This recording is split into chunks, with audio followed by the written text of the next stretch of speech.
Welcome everyone to our presentation on water, fire, conscious design. My name is Dee Karawan and I serve as one of the chairs of the AIA Santa Barbara Committee on the Environment. And for AIA members today, you will receive one learning unit plus one health, safety, and welfare educational credit. And thank you to our monthly sponsor, Herca Construction. And also a big thank you to our co-sponsor, Hayward Lumber. Now I would like to present our speaker, Natasha Elliott of Sweet Smiling Landscapes. Natasha is an allied member of AIASB and also on the board of the Central Coast Green Building Council. Natasha has a wonderfully holistic approach to the built environment and our landscape. If you have any questions during the presentation, please write them in the chat box, and we will spend the last 15 minutes of the presentation answering your questions. And over to you, Natasha. Okay. Hello, everybody. Thank you for coming today. So yeah, my goal with my design work is to create work that integrates natural processes while also recognizing the importance of the place of the human. It's the built environment. It's mostly for humans to be in. And if we can find a way to integrate that and take from nature, then maybe we can be living more as if we're part of nature than separate from nature. So this image I really like how it illustrates how we can kind of take some of these very grand natural events and kind of bring them into our built environment. So as you can see, this is Yosemite with the beautiful waterfall going into Tuolumne Meadows. That is basically a giant infiltration swale. It's all very marshy in there. And then there's just a small residential house, but we're kind of taking that idea and directing water from the storm drains. I will draw from these storm drains, and it's emptying out into here. So this is like a mini Tuolumne Meadows.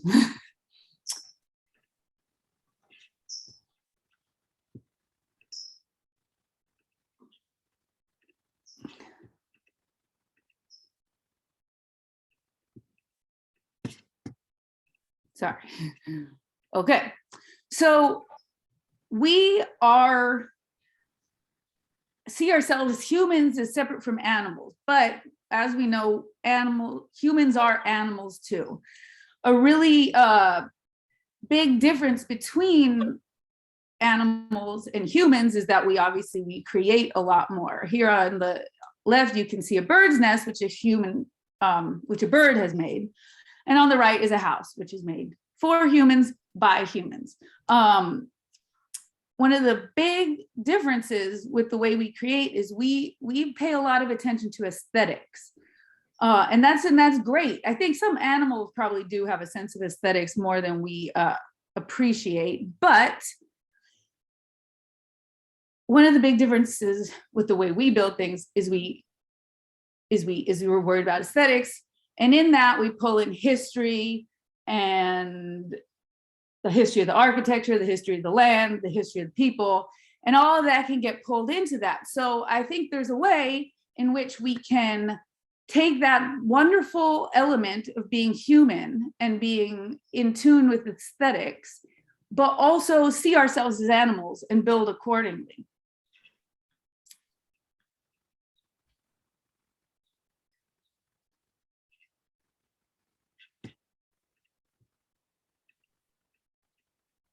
Sorry, do you want to go through the rest of the presentation with the orange dots? Okay, there we go. Okay, so for the most part, most of what we construct is an exploitative process. It's how we've been doing it. Here we have strip mines where we get stone, we have clear cutting for forests. then the debris that comes off of construction, which is just usually just a mashed up mess of things that could be recyclable, but usually aren't because it's too hard to separate, and all just thrown away in a mess. And as you can see in this bottom right-hand slide, it's very typical kind of way we build, and it's using all of these things that are extracted from the world.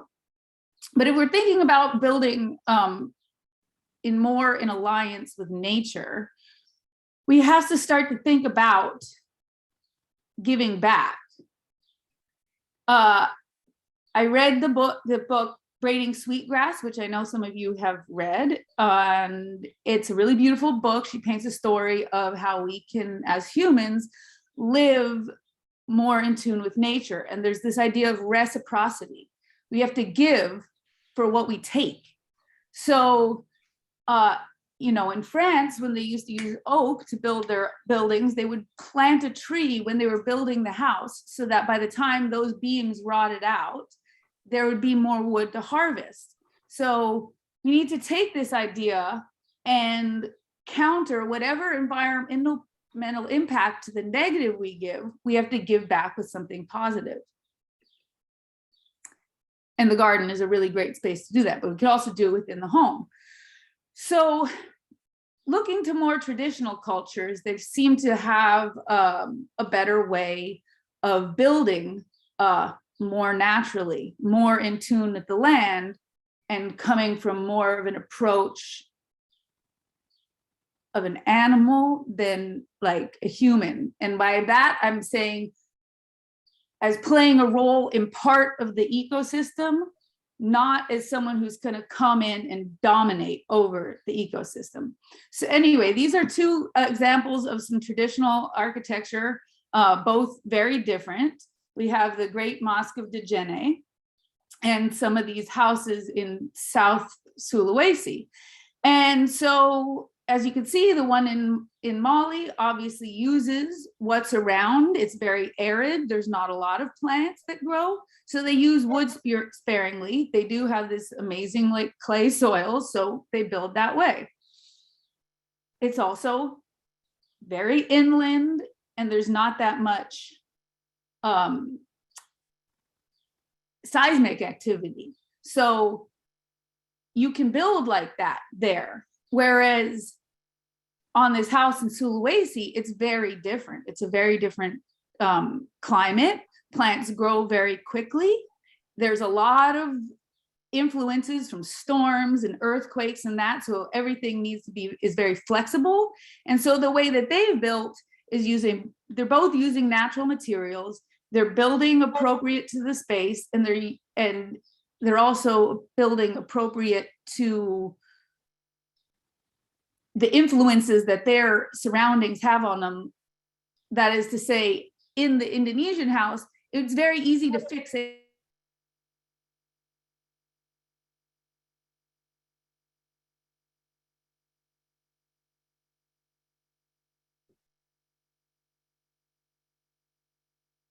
Any elements. If the roof gets, it's a little bit different circumstances. So we've come a long way from that. Now we go to Home Depot or, someplace, and we don't think too much about like where we are when we're building. I know we're trying to, and a lot of you guys do, but I'm just the more we can design for place, the better.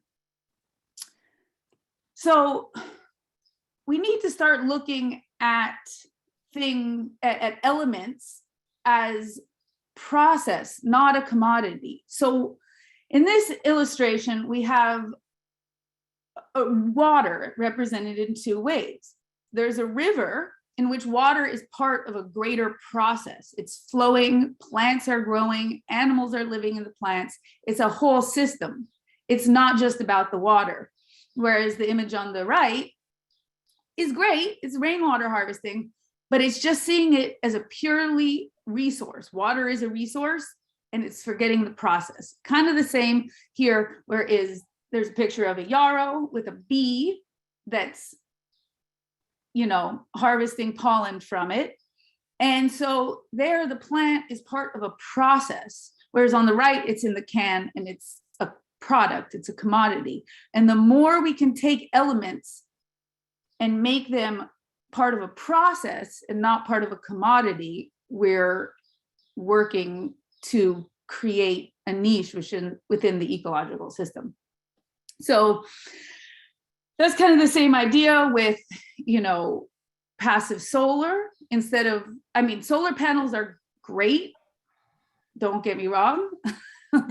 Love the things, but we don't want to just look to solar panels, which is more of a commodity. It's a thing. Whereas by careful design, you can use the process of the sun to help heat and cool the house. Same with plants. In this photo on the left, we put some deciduous trees in front of their window. Therefore, in the summertime, when it's all leafed out, it provides shade and actually cools the house. And then in the summertime, in the winter, they lose their leaves and allow the sun to come into the window and work to actually heat the house. So there's a lot of things that we can do to make each property more sustainable that we work on. And I think we have a duty to do that. But a lot of these things extend beyond what each individual property owner can do. And we need to take a bigger look in terms of, the way we plan our cities. If we can kind of take some natural processes and apply them to the way we design our cities, then we're going a long way. In this image, you can see a city laid out, or a proposed city. And then on the right, a leaf with the veins. You find very similar kind of structures in leaf veining that you do in cities. And it's because it's an efficient way for energy to move, whether it's people in cars or on bicycles or on feet, or if it's water moving through a plant, nutrients moving through a plant. So if we can look to nature, how they do it, then, I think we can come up with more effective ways to plan our cities that are more in tune with those natural processes. And this goes for a lot for fire. We're going to talk about fire and we're going to talk about water in this presentation. And so when we think about that, it's like we can, do defensible space around our house. We can put sprinklers on the roof. We can do all these things. But if we design our streets in a way that are very hard to get out of in a fire, then that's also a problem. So we need to think about quick evacuation routes. Then when we talk about water and all these regulations about capturing stormwater, which are great, but they're very blanket statements, and every property is different. So, properties where naturally water would have sunken in and infiltrated in pre-building need to make much more concentration on infiltration than other properties where water naturally would not necessarily have infiltrated into that soil, and then put it onto the community. For example, I have a project right now in Beverly Hills that is a very, very steep lot. We're putting an addition on, and so we have to capture the stormwater. It's a bit ridiculous because naturally water would never sink into there. The thing is practically built on a giant boulder. But thinking about that, as I was driving to the property, going down Sunset Boulevard, there's a center median. What if all of those properties all fed into a giant infiltration swale along Sunset Boulevard, and Sunset Boulevard could become a nature corridor as well as the way we drive to the beach from the other side of LA. So here is a part of the LA River that they've broken down the concrete and allowed the river to kind of take its course again. And it's a very magical experience. what was a very industrial part of LA that was rather unappealing, hot, not much to look at, has now become actually a park like space. Along the banks, a bunch of the old industrial buildings have been turned into cafes. There's a walkway. People can walk along the river and get to enjoy nature in the middle of city. And this does so many things when you just start breaking down concrete and making the world more porous. The water can flow. It can allow plants to grow. The plants create shade. It combats the heat island effect. You have nature coming in. And suddenly, just by breaking down these concrete walls and allowing water to flow in a more natural way, you have habitat and everything that comes with it. The carbon sequestration, the cooling effects. So we need to try to look at ways where we can make our world more permeable, more porous. So traditionally,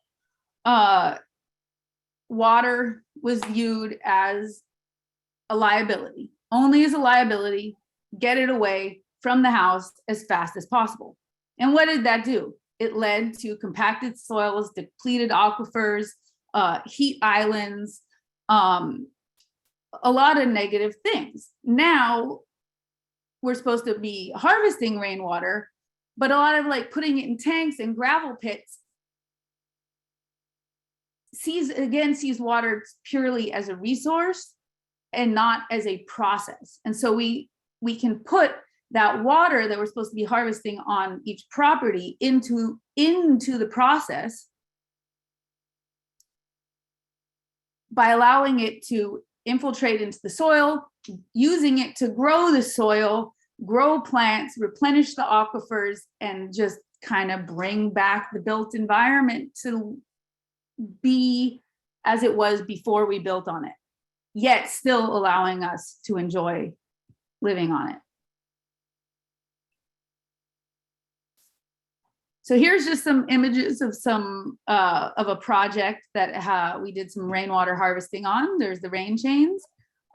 Here's on the right is more of the dry creek bed that people think of when they think rainwater harvesting, but it doesn't have to be a rocked in creek looking dry creek bed thing. This one on the left is just a depression where the water just comes out, and we planted it with plants that can take being submerged, and it kind of better integrates into the landscape. I like to do them both ways. Sometimes the rock feature is really nice, but sometimes you just want a lusher feeling and you don't want to be so aware that there's water harvesting going on. There's another project where there is, again, it's kind of hard to see in the picture, but the downspouts all go to a swale that's behind here. Again, no rocks, it's just undulations in the soil. These rocks are just for decorative, but it's not all rocked in. And then, as you can see, in between the pavers, we've put breaks with gravel in it, allowing the water to infiltrate. Any way we can try to find open spaces to open up in our hardscape, we're creating that opportunity for infiltration. Here's a kind of, it's rocked in, but it's also planted at the bottom. And this is all California native plants. Little lettuce took home in the middle of the swale. It was pretty funny. And so here again is a property where we are creating maximum permeability. Yes, there are these giant concrete slabs, but there's a release. There's a place for the water to go through them. So the water is able to soak into the ground and go into the aquifer and also to hydrate this plant material around it.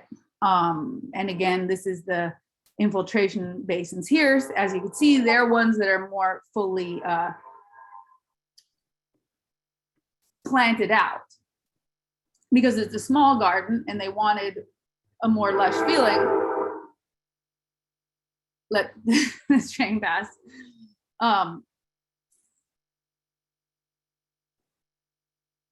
So here is our curb cuts, which is another really interesting technique for allowing our world to be more porous and more permeable. It's very difficult to make roads that are permeable and porous because then they're not as efficient for the tires to go over. But if we start putting cuts going into the parkways, then we can take that water and allow it to flow and hydrate plant material in the parkways and keeping it out of the storm drains. So this is behind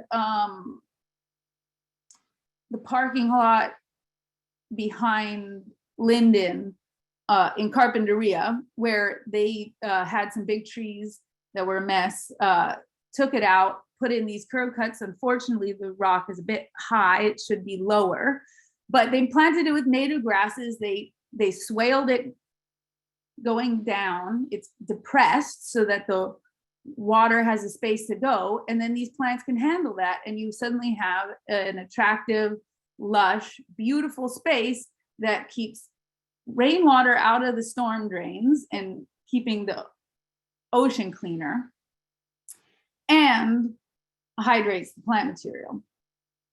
And this here is down in North County, San Diego, and the ocean is literally right here. This is PCH, so it's a really great buffer between PCH, which has a lot of traffic. Think of all that oil, all that asbestos, all that rubber pieces from tires that would otherwise be going straight into the ocean. But in here, they have these little cuts in the curb and the lowered soil level so that the water can go into there, where the soil can mitigate a lot of these pollutants that the ocean can't. Another thing with looking at water, obviously we know we're in a drought. It's very scary. We need to think about managing evapotranspiration. You can have a lush garden with little water if you understand about how landscapes take and use water. So evapotranspiration is the combination of evaporation from soil and transpiration from plants. That's plants letting off the liquid from their leaves. And basically when plants transpire, they need more water to replace the water that's in them. So plants that transpire a lot of water need more irrigation than plants that don't transpire a lot of water. Now, if you make an overstory of plants that don't sweat a lot, that are low transpiration, then they shade the plants underneath that might have higher evapotranspiration, but the water is not going to be drawn off of them as quickly because they're in the shade. And in that way, you can create a jungle look like this with a lot less water than you think, just putting that careful overstory of more drought tolerant, less water, less thirsty plants. And then thinking about the irrigation, it's thinking about not just using drought tolerant plants, but very specifically having lots of valves that control a specific amount of plant water that each plant section needs and the timing of the water. For example, trees root deeply. They can root very deeply. That's how they can stay nice and green all summer long when it doesn't rain. So you actually want to be training the roots on your trees to go very far down. And so how you do this is by doing long waterings less frequently so that that water soaks way down into the ground, and the roots have to reach down there for the water. And then you're training your tree to be more drought tolerant, because then when the rain comes, it will fill up the soil because we've already created a nice permeable environment. And then maybe you can start cut the irrigation on average rain years, if we ever figure out what that is again. Anyway, so that, going back to how that applies to the irrigation, is if you put the trees on their own valves, then you give them their long watering. Whereas some of the other plants that you can't get the roots to go down that deep, you put on a different valve so that they have shorter watering cycles more frequently. So it's not about how much. It's not always just about how much water. It's about the process of how it gets the water, going back to that idea of process, not resource view of things.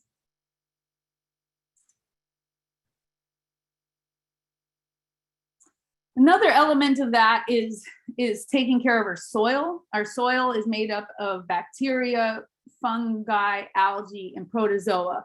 Really good soil is teeming with life. Soil that's teeming with life creates a living soil sponge. I don't know if you've ever heard people talk about that. It's a big in the permaculture world. But what we do want to create a living soil sponge, because all those bacteria, fungi, protozoa create really good structure in the soil that allows it to hold water better. All that bacteria, fungi, algae, and protozoa break down pathogens, like, as we were talking about, the oil, the asbestos, the bird poop, dog poop, all of that stuff that could be really harmful to waterways can get taken care of in the soil. Along with the enhanced soil structure, it also works to feed the plants. These are things that actually cycle nutrients and feed the plants and create a stronger immune system for plants. So thinking about weeds are nature's way of building up disturbed soils. Disturbed soils have very little organic matter in them. If you look at like lots that are just cleared of topsoil for construction, what comes in? A lot of weeds. And the weeds are there to create more organic matter, more carbon material. They grow in a more bacterial environment. Then the whole thing about weeds is they're designed to grow very quickly and then die back, to put more carbon on the ground that then fungi can start feeding off of, and we can get a more fungally dominated soil, which is what we want, because most of what we put in our built environment in terms of plants is trying to mimic more of an established forest, where it's a lot of like woody plant material that thrives on that fungally dominated soil. Another really fantastic thing about fungally dominated soils is it sequesters carbon like crazy. Some studies say that if we just mulched every piece of open earth and allowed for those fungal bodies to feed, that we could pull enough carbon out of our atmosphere to be at pre-industrialization carbon levels. Of course, that's a very grand thing if you really think about mulching all the open things, all the open spaces that we have on our planet. But it's just an interesting way to look at weeds, and not look at weeds as something that we need to dominate over, that we need to control. We need to understand what weeds are, what their place is in the ecological system, and then work with that. So this is why I am constantly driven crazy by weed cloth. Weed cloth does not work, and it doesn't work for a lot of reasons. One, it slows down percolation and infiltration? Two, do we really want to be wrapping our landscapes in synthetic materials? And then three, they just don't work because eventually topsoil starts to create on top of it. You go to pull it out, little tags of the weed cloth start getting pulled up. You see it all the time. It looks like a mess. And especially if you're using wood chip mulch and you're putting weed cloth underneath it, you're stopping that whole process of the biota in the soil coming up and breaking down that wood mulch, totally cutting the garden off from its own natural inclinations to feed and care for itself through organic material. So going back to this idea of soil and weeds, we don't really want to be weeding. We also don't really want to be tilling that much because that breaks up all of the fungal bodies and kind of returns the soil back to that bacterial state in which weeds thrive. So instead of weeding, a much better approach to do is just to cut down the weeds so that the carbon material is left on site. Try to remove as many seed heads, or do this before it goes earlier in the season, before they go to seed, and then cover them with cardboard, or painter's paper is what I use a lot, or ram board, making sure there's a 6-inch lap so that it blocks out the light. And then you add compost, which helps bring in that probiotics, all that beneficial soil biota, which will actually work to then break down and feed on that plant material from the weeds, and then put a nice big layer of wood chip mulch because one, it looks nice, and it also provides more food for the biology. Therefore, you are turning that soil, you're kind of forcing nature forward quicker. You're kind of taking what would take 100 years to replenish the soil, you're kind of able to do in about a year. Here's hugelkultur.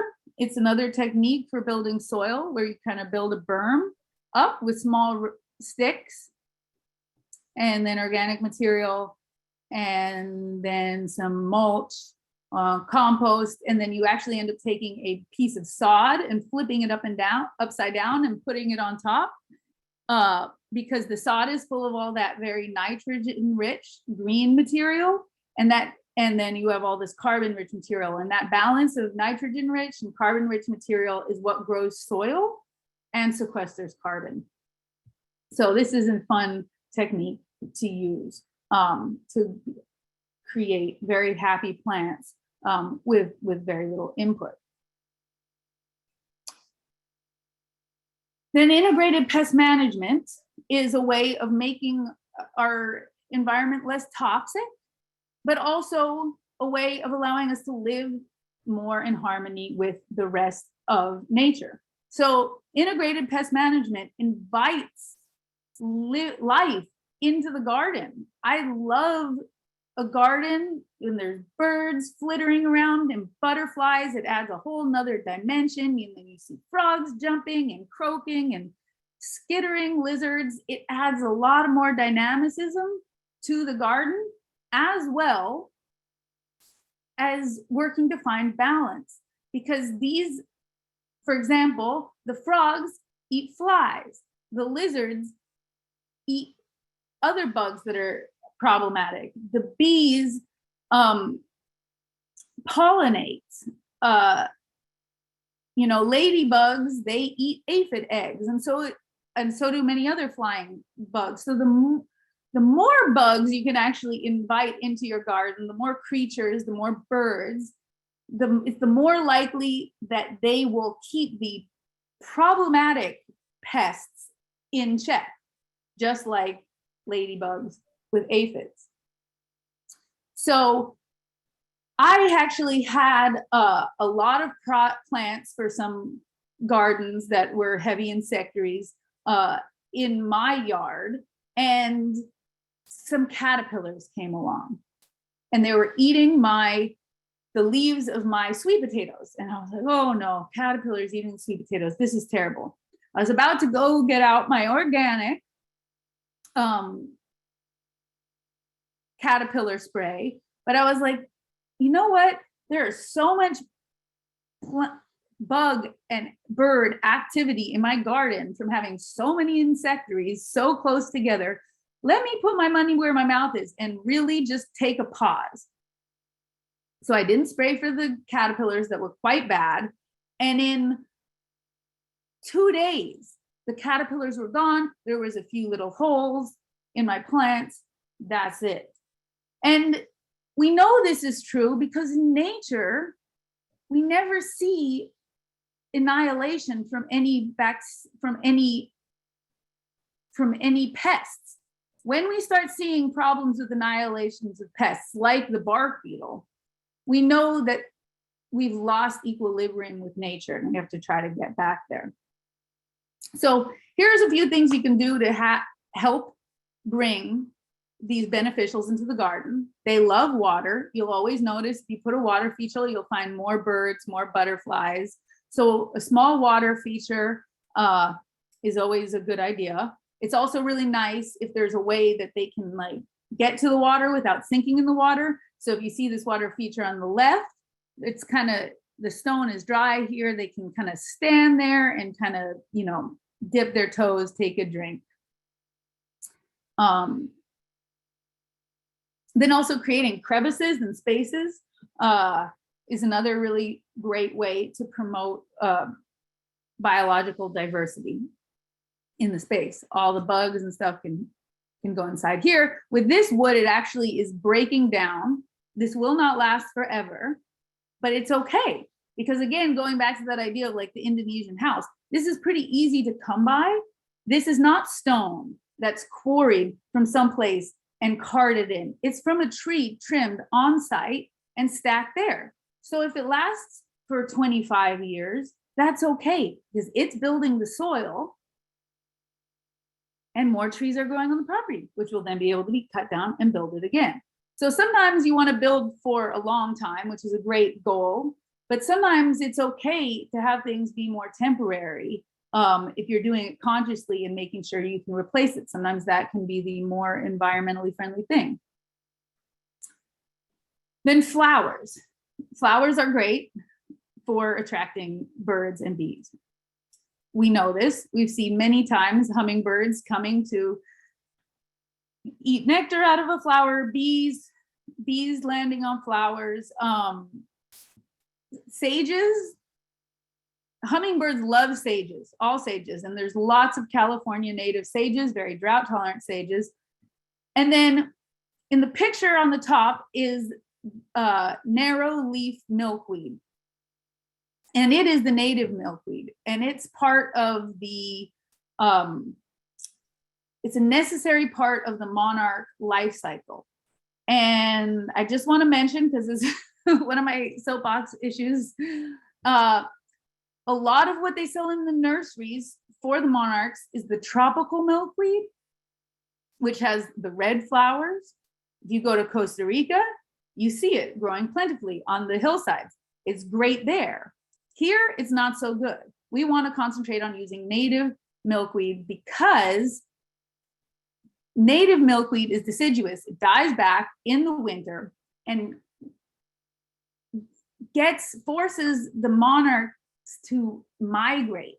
When you plant a lot of tropical milkweed here, they don't migrate as much because it flowers year round, and they've been finding bacterial infections in monarch colonies. And there's some research that says it's because they're not migrating, so they're staying in one place too long. So that's just one of the many reasons to plant natives.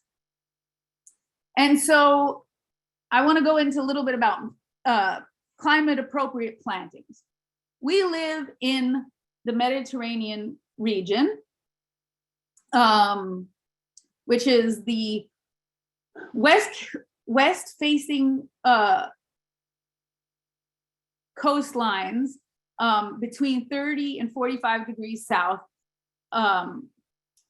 or north in longitude. And we have a very particular climate. So we have hot, dry summers and wet, cold winters.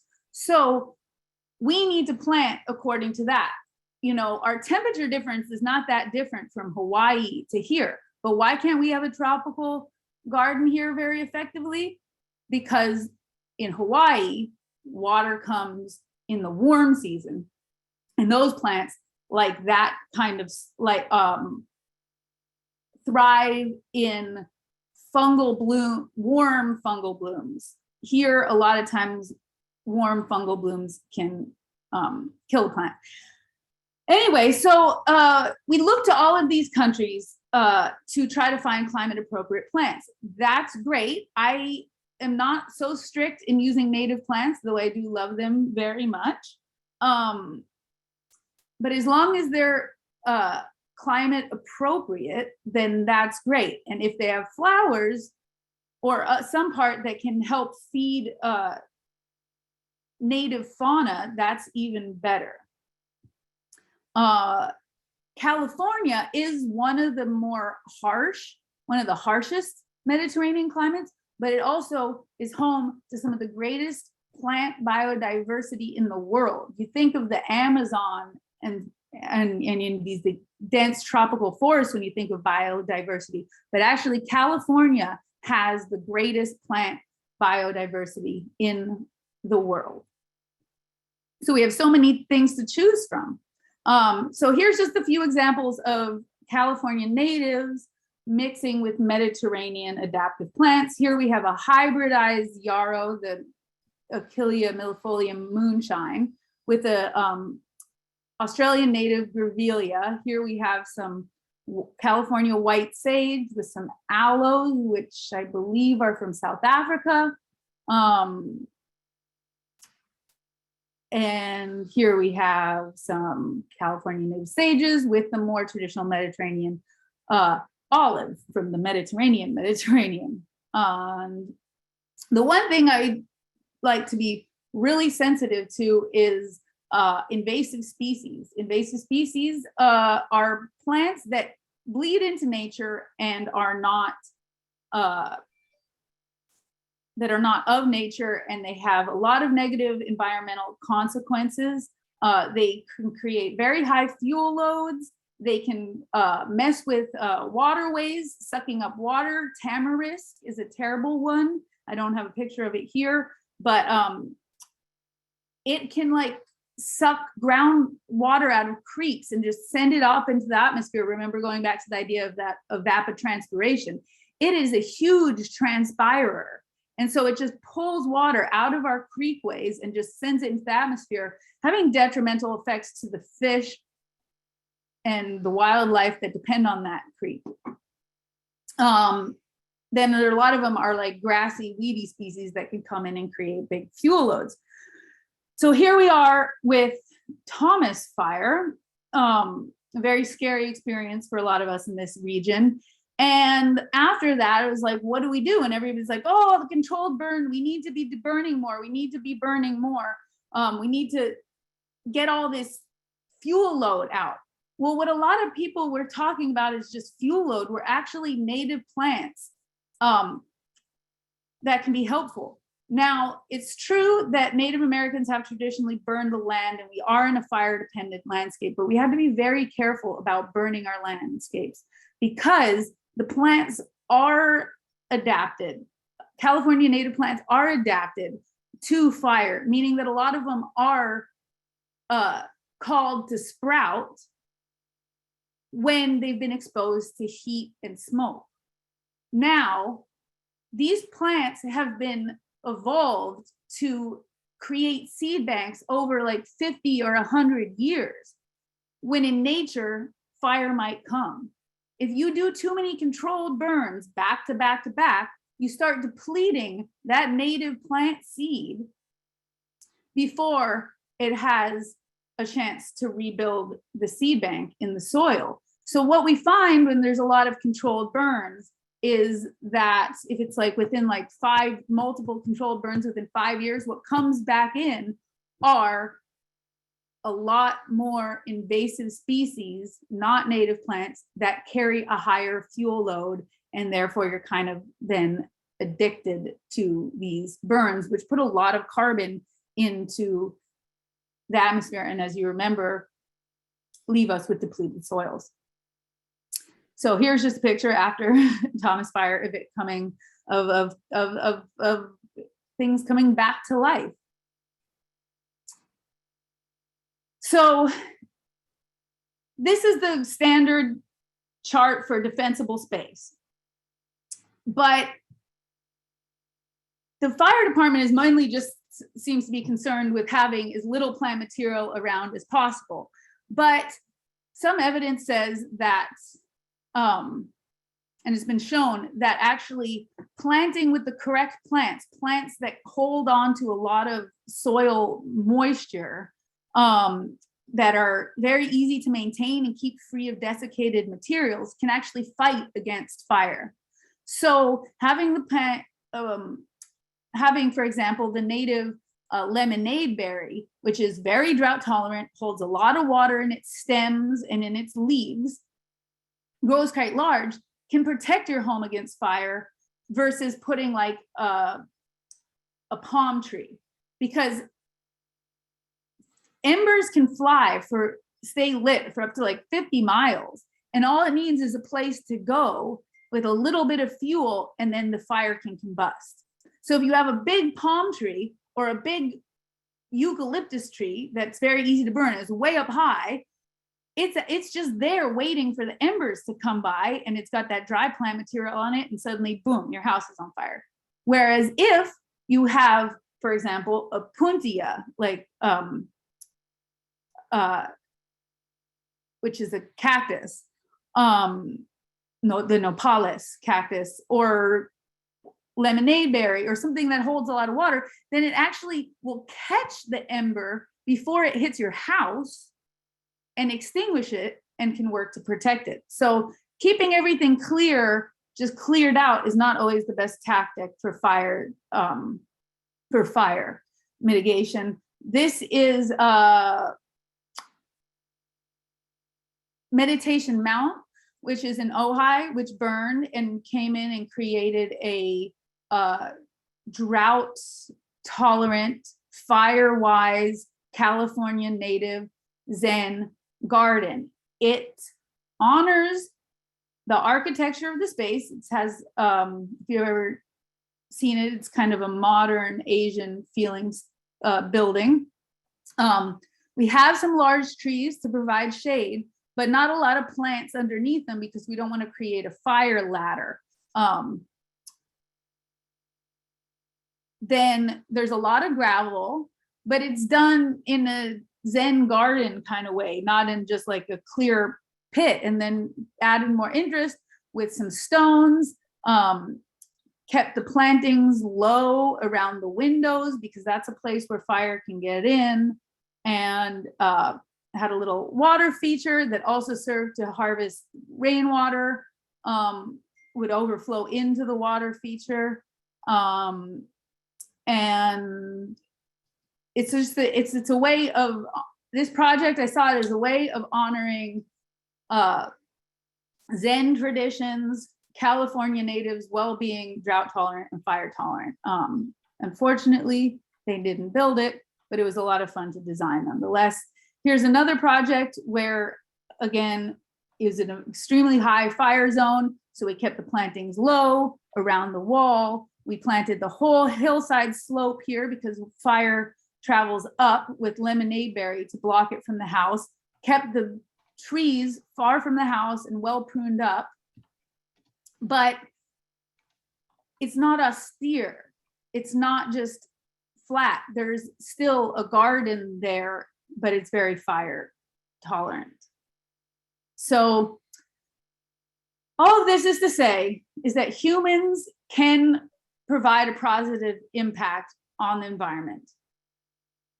mainly we've been damagers of the environment, but maybe here in the final hour, we can get it together, stop viewing nature as something to dominate or control, but find a place where we can live as nature, like animals. And thank you. Any questions? Thank you so much, Natasha. Does anybody have any questions for Natasha? You can probably just unmute and ask her yourself. I don't see anything in chat right now. Hey, Natasha, love the presentation. It's Cash Upton here. Just want to see if there's any hands-on ways that we can learn about some of these environments in the coming months. Anything put on by the CCGBC or anything? Yes, so yes, sorry. Yes, so as mentioned in the intro, I'm on the board of directors for the Central Coast Green Building Council. We are putting on through the summer a bunch of different events that this was like very, I went over a lot really fast, but we'll kind of dive into some of these issues deeper, and when we're really looking at water and fire conscious design. So we will be having some webinars that go more into integrated pest management. We'll be having a bus ride, beer tasting, water wise site visit event. And so, yeah, check out the Central Coast Green Building Council page for some of the events that we have coming up. And then a lot of times they get listed in the AIA newsletter as well. Great, thank you, Natasha. We've been, the AIA Santa Barbara has been trying to integrate the Green Building Council's calendar with ours because we're doing so much overlapping work right now with the environment. So we will also be posting Natasha's talk today on our COAT page for the AIA Santa Barbara webpage. So thank you. Dee? Yes. Hi, this is Cass here. I wonder if I could just ask a question, make a comment and ask a question. Oh, absolutely. Yes. Thank you, Natasha. This was really wonderful, very inspiring, and really back to basics. I appreciate all of your work and all the efforts that you are doing in this regard. And I just wanted to, you're saying many of the things that I believe very, very strongly and appreciate: the conservation, preservation, getting back to nature. Of course, and I love the image that you showed of the LA River. And as we know, the whole reason why the LA River was concreted over was to control the nature and to keep from doing its natural thing, which is flooding. And the reason we did that was because those areas were taken over to become housing in many cases. And we see this kind of thing all the time, where we build into areas that we really should not be building into, high fire areas and flood areas. So that becomes like sort of a very large, bigger issue of how do we change our ways and our zoning of how do we stay out of those areas and allow them to be more natural, like that beautiful picture you showed of the river. And also, how do we shrink our footprint? How do we have smaller homes and save and conserve in those ways? So I just want to make those points. We have these giant development issues that have to be addressed. But I can't thank you enough for your presentation here today, and for Dee and the committee of making this happen. So I appreciate that conversation and hope for more. Thank you. Thank you. Natasha, do you have time for a question? Yes. Great. Okay, we've got, if I can find it.